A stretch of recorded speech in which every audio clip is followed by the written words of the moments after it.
Pourquoi Festi Dakar? Festi Dakar, en fait, c'est un festival pour les Sénégalais. Donc j'ai fait la première édition l'année dernière avec Dajo, ça s'est très bien passé.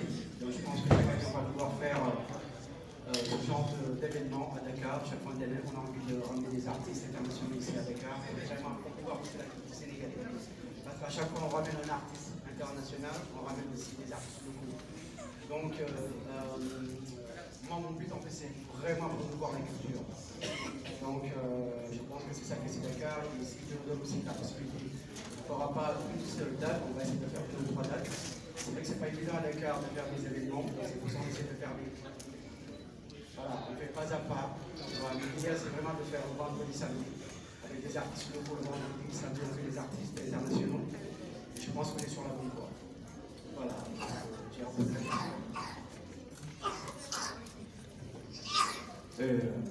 les micros. S'il vous plaît. Concernant la S'il vous question, plaît. ça nous fait beaucoup de bien d'être ici. Moi, personnellement, ça fait un petit moment que je ne suis pas venu à Dakar. Je suis toujours très heureux de venir ici.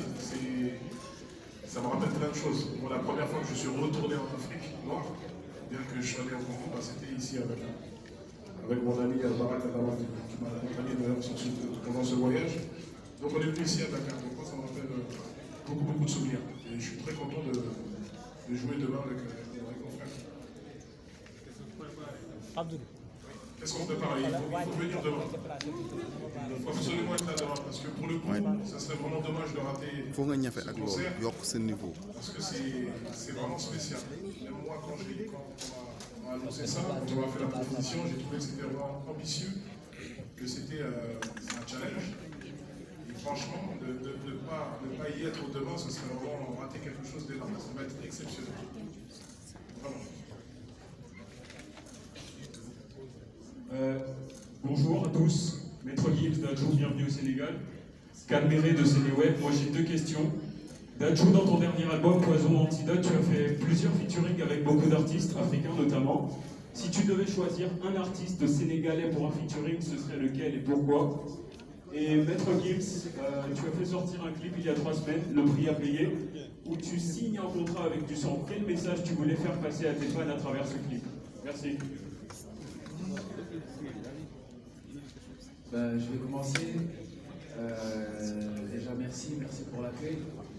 Ensuite, si je devais faire un feat avec un artiste sénégalais, ça serait, je ne sais pas si vous connaissez Clayton Hamilton. Clayton, oui. C'est pour moi un des artistes les plus talentueux que j'ai rencontré dans ma vie. Il a une voix vraiment exceptionnelle. J'ai déjà fait un son avec lui qui n'est malheureusement pas sorti. Mais en tout cas, si je devais en choisir un, ça serait lui. Voilà.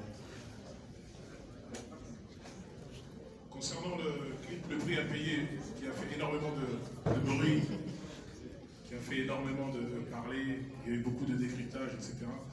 Donc je vous rassure, c'est purement c'est une métaphore, c'était une façon de retranscrire le show business. Vu que je sais déjà qu'il y a énormément de rumeurs qui tournent sur moi, sur plein d'artistes, comme quoi j'aurais fait un pacte, comme quoi j'aurais vendu mon âme, ça fait rêver beaucoup de gens. Les gens, surtout les Africains malheureusement, qui croient beaucoup en ces choses-là, qui croient que dès qu'un Africain réussit dans la musique, il a forcément vendu sa famille. Tout le monde me parlait de ça, donc j'en ai joué volontairement. Volontairement, j'ai fait ce clip parce que je savais qu'il allait faire du bruit, qu'il allait faire parler. Les gens en parlaient. Et donc quand j'ai fait ce clip, ce sont que des images. Pour les gens qui savent décrypter des choses, vous comprendrez que c'est que des images, c'est que des métaphores. C'est-à-dire que ça se traduit comme un tableau, comme de l'art abstrait. Quand je signe avec mon sang, etc., au lieu du stylo, etc., c'est une façon de dire que ce milieu-là, il te prend tout. Ce milieu-là, au final, il te prend tout, il te prend ton temps, ta famille, tes valeurs, etc.